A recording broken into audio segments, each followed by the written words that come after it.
In this review, I'm going to be talking about how to take pictures of wildlife. And right now, I'm actually in Glacier National Park at Lake McDonald right now. So that's around the west side entrance of Glacier National Park. And the reason I'm doing a review like this in Glacier National Park is that national parks are a great place to find wildlife. Now, first thing that I want to do in this review is talk about the equipment that you might want to use in taking pictures of wildlife. Now, first off, before I even mention this, wildlife photography is actually a very expensive, very tedious, and probably one of the most difficult forms of photography. The equipment alone can be very expensive to buy. First, you're going to need a very fast camera. A compact camera won't do for most serious professional wildlife photography work. In my personal opinion, my personal camera, I use the Nikon D300, which shoots 8 frames per second with the MB-D10 attached to it, which is just fast enough to capture those action moments with wildlife. The prime lens that I use is a Nikon 70-200mm f-stop 2.8. It's a very fast lens, and you need very fast lenses, especially in those low light situations when wildlife tends to be more active.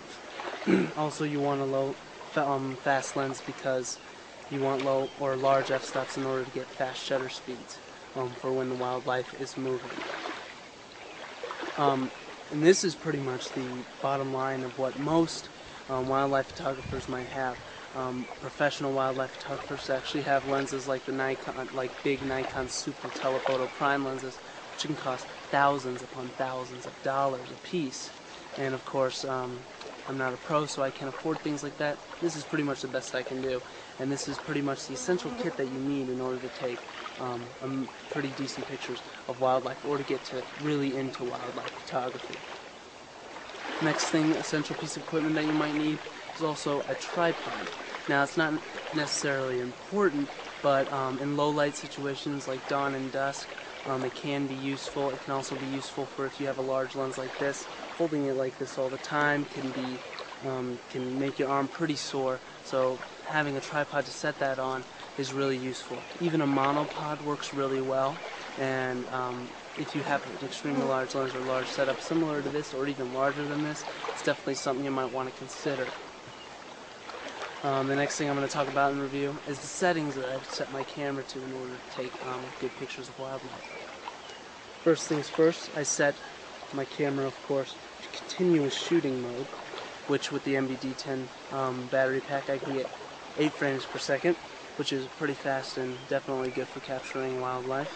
I also make sure that I have my autofocus mode in dynamic AF, which means that I can choose the AF point that I want, but the points around that point that I choose also autofocus slightly according to where the subject moves. And of course, the last thing I do is I turn my AF from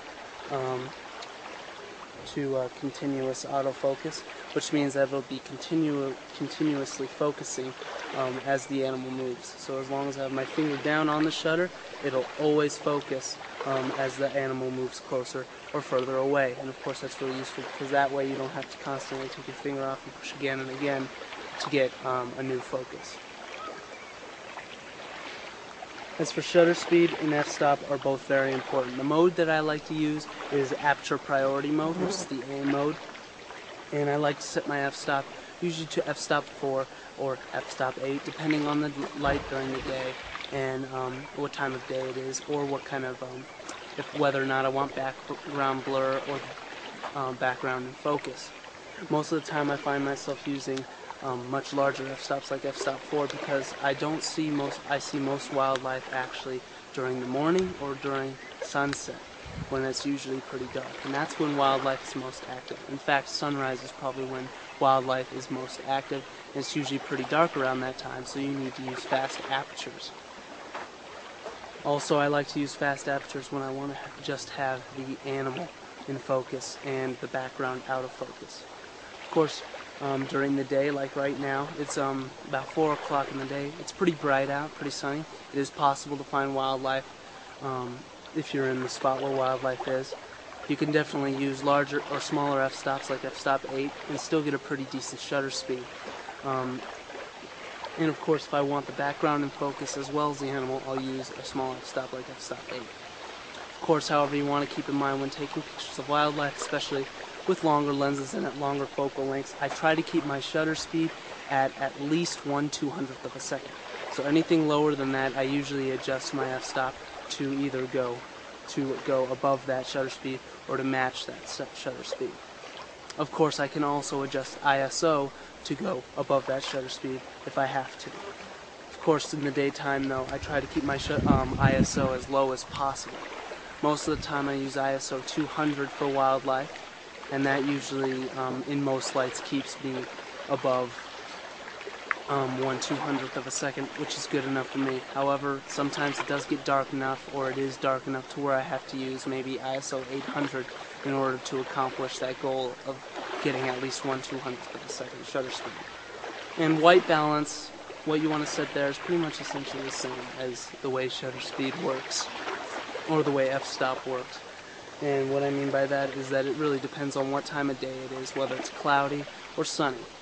I like most of my pictures of wildlife to be warmer than the camera would choose on auto mode, so I usually set my camera to cloudy mode to get warmer colors. Of course, when it is sunny out, I use the sunny mode, and I tend to make those pictures in sunny mode a little bit warmer as well by adjusting it slightly up.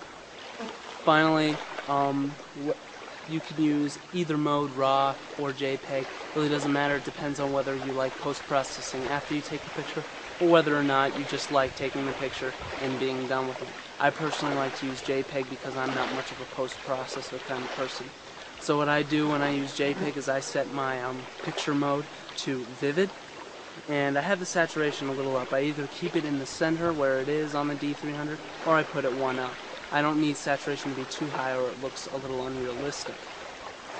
Contrast, once again, it depends on what type of day it is.